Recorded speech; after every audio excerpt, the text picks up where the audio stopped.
Os voy a hacer una pregunta. ¿Quién de vosotros ha visto algún episodio de la Guerra de las Galaxias? ¿Quién ha visto algún episodio de Harry Potter? ¿Algún episodio de Crónicas de Narnia? Bien. Todos ellos, sin excepción, utilizan una plantilla. Esa plantilla la desarrolló un investigador norteamericano llamado Joseph Campbell. Joseph Campbell fue un estudioso de la mitología. Estudió tanto la mitología de Oriente como la de Occidente e incluso temas que no son mitológicos, temas reales, de personajes reales. Y se dio cuenta que aquellas personas que habían transformado de alguna manera su sociedad habían realizado lo que se llamaba un viaje del héroe, un viaje iniciático que les había llevado por un mar de pruebas y que finalmente, cuando habían transitado por ese mar de pruebas, habían sacado a flote, a la luz, algo que ellos tenían encerrado, pero que no sabían que lo tenían. Es como si ese tesoro que estaba en su interior hubiera emergido y lo pudieran haber ofrecido a otras personas. Él definió las distintas etapas del viaje del héroe. Hay una etapa de llamada, donde tú notas que algo se mueve por dentro, otra es decir sí o decir no. Si dices sí, transitas por un umbral, y luego ahí empiezas a tener una serie de encuentros que son verdaderas pruebas. A veces te encuentras con lo que no te gusta encontrarte. Él lo llamó los demonios, que no tienen una connotación religiosa, esas figuras que te asustan. En otras terminologías se utiliza la palabra dragones. Y también aquellas, lo que llamó los guardianes, ayudas inesperadas que te venían. ¿Por qué utilizo en mi libro El camino al despertar la metáfora del camino del héroe? Porque Campbell dice que el propósito del camino del héroe no es otra cosa que descubrir el valor de la compasión. La palabra compasión es sinónimo en la descripción de Campbell y en otras descripciones de amor. Descubrir el valor transformador del amor. Y añade que para descubrir ese valor transformador hay que ir más allá de los opuestos. Y esto es un tema de una importancia brutal, porque cuando tú estudias el viaje iniciático del héroe, te das cuenta de que lo primero que tienes que superar es una forma habitual de ver las cosas. Es decir, nosotros reconocemos el blanco o el negro, ¿verdad? Si es de día o de noche, si es bueno o es malo, si me gusta o no me gusta, y nos parece que no hay nada más que eso. Sin embargo, sí hay una realidad mucho más profunda, una realidad que supera la polaridad, la separación, de la cual habla, por ejemplo, Lao Tzu en el Tao Te Ching, el eje del taoísmo, que es una filosofía de hace 2500 años en China, de una enorme profundidad y una enorme aplicabilidad. O sea, es un texto místico, pero cuando uno lo entiende, aunque sea de una manera sencilla, lo puede aplicar. Entonces, ¿qué ocurre? Que cuando en ese viaje del héroe tú te encuentras con la parte que no te gusta, que rechazas, que hemos rechazado todos, que se llama las sombras, que ni siquiera reconocemos que las tengamos. Cuando tú te encuentras con las sombras, nuestro mundo polarizado dice, ¿quién ganará? ¿La parte bonita mía o la parte que no quiero reconocer porque no me parece nada bonita? Y este es el mundo de la polaridad. Pero en el viaje del héroe, y de hecho en el camino al despertar, en el libro, explico la fase. Cuando tú te encuentras con esa parte que has rechazado, con esa sombra, haces lo opuesto a lo que parece lo razonable. En lugar de pelear con ella, de intentar vencerla, decir yo soy más fuerte, la abrazas. Y en el momento en el que la abrazas, se produce una transformación, de la cual hablaba ya el gran psiquiatra suizo Carl Gustav Jung. Fijaos qué impresionante lo que decía. Lo que se resiste, persiste. Lo que se abraza, se transforma. ¿Quién abrazaría la parte de sí mismo, de sí misma que no soporta este temperamento que tengo, esta cobardía, esta timidez, que quiero ocultarla para que no se vea? Pues qué curioso, cuando uno abraza su sombra, cuando uno abraza eso que no les gusta, se transforma. Y en lugar de ser, digamos, la parte favorable la que vence a la desfavorable, surge alegría, entusiasmo, creatividad, serenidad y confianza.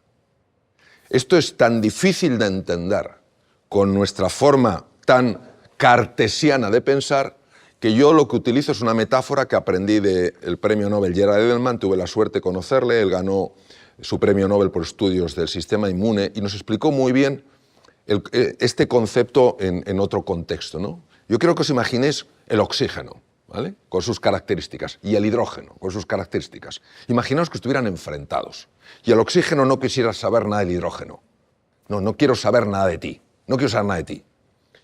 Y entonces hay un momento en que el oxígeno quiere vencer al hidrógeno. No, el oxígeno abraza al hidrógeno, que resulta agua. Y diremos, bueno, esto es obvio. No es tan obvio.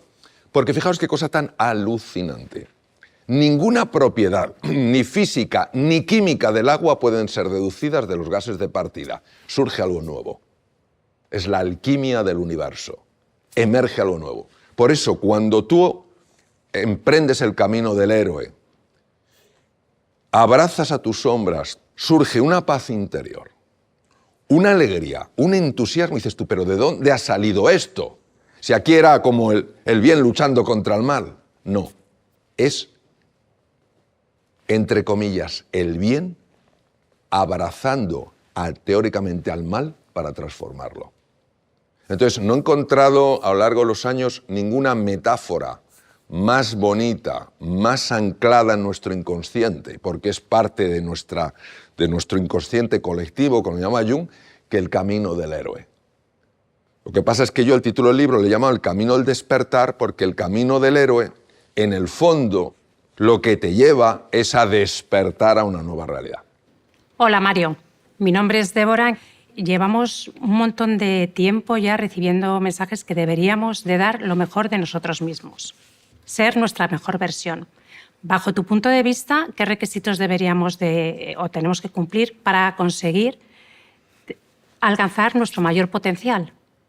Bueno, Débora, yo creo, si me permites, que siendo así, lo has explicado con mucha precisión, yo haría un pequeño ajuste del lenguaje. Yo creo que no deberíamos, que podríamos. Porque el lenguaje crea realidad en el ser humano. Entonces ya la palabra debería ya nos pesa. Yo debería ser como no soy, pero podría ser. Entonces vamos a ver. Vamos a imaginar, todos los que estamos aquí, que tenemos en la mano una bellota. A ver esa bellota que tenéis, que no la veo. Todos tenemos una bellota. Bien. Esa bellota, ¿a qué está llamada? ¿A morir como bellota? ¿A qué está llamada? A convertirse en una encina. ¿Estamos de acuerdo? Si esa bellota sigue su plan vital y se convierte en una encina, esa encina entendemos que puede dar muchas bellotas. Entendemos que esa encina puede dar mucho oxígeno, ¿correcto? Entendemos que esa encina puede dar sombra a personas en un momento que se resguardan por el sol, porque hay mucho sol. Eso es sencillamente. Nosotros estamos llamados a que nuestra forma de ser y de estar en el mundo corresponda no a quien creemos que somos, a cómo nos vemos como una bellota, sino a quienes somos en realidad, una encina dormida en la bellota. Entonces, cuando una persona conecta con eso y quita esas creencias limitantes basadas exclusivamente en que lo único que hay es lo que veo, de manera natural esa fuerza de la que Freud llamó el conatus empieza a empujar y de manera natural esa bellota empieza a convertirse en una encina. Y ahí está lo que se llama el camino de la plenitud, donde al final la encina tiene una experiencia vital que nunca podría tener como bellota. Pero no solo eso, como bellota es ella solita, como encina, abraza a muchas personas, abraza muchas más posibilidades. En los años 50 verdaderamente había un apartheid, una especie de apartheid, es decir, Las personas de color se tenían que sentar en sitios distintos que las personas blancas, tenían que ir a baños diferentes, etcétera, etcétera. Y claro, este chico era un chico de color, era un chico pobre y que pronto pues, fue destacando no por su talento, sino por lo que consideraban que era su estupidez. Tampoco por su serenidad, sino más bien por su tendencia, su temperamento violento. Cualquiera que hubiera tenido, digamos, una bola de cristal habría imaginado que este chico habría acabado sin duda en un penal en los Estados Unidos, si no muerto en un combate entre bandas enfrentadas. Pasaba sus ratos, se olvidaba de su triste condición viendo programas de televisión hasta que un día su madre decidió que iban a ver menos televisión y se iban a dedicar más a leer libros. Y les obligó a leer libros yendo a la biblioteca pública de Detroit, y el joven Benjamin, empezó a enamorarse de los libros. Quiero que entendáis que en el colegio este niño tenía las peores notas, pero había un profesor, el profesor de ciencias, que verdaderamente era un maestro. Él creía que en todo ser humano hay grandeza, que en todo ser humano hay potencial, y que la misión de un maestro es ayudar a que ese potencial se despliegue y florezca. Un día el maestro aparece con una piedra muy rara, la levanta delante de la clase y pregunta: ¿qué es esto? Se produce un silencio porque nadie sabe lo que es eso, salvo una persona, que ya os imagináis quién era: Benjamin. Pero Benjamin era el tonto de la clase. La primera pregunta es ¿por qué lo sabía Benjamin? Benjamin lo sabía porque en la biblioteca pública se había dedicado a leer libros de ciencias y por casualidad o sincronicidad, quién sabe, había encontrado libros sobre minerales y había una foto de esa piedra.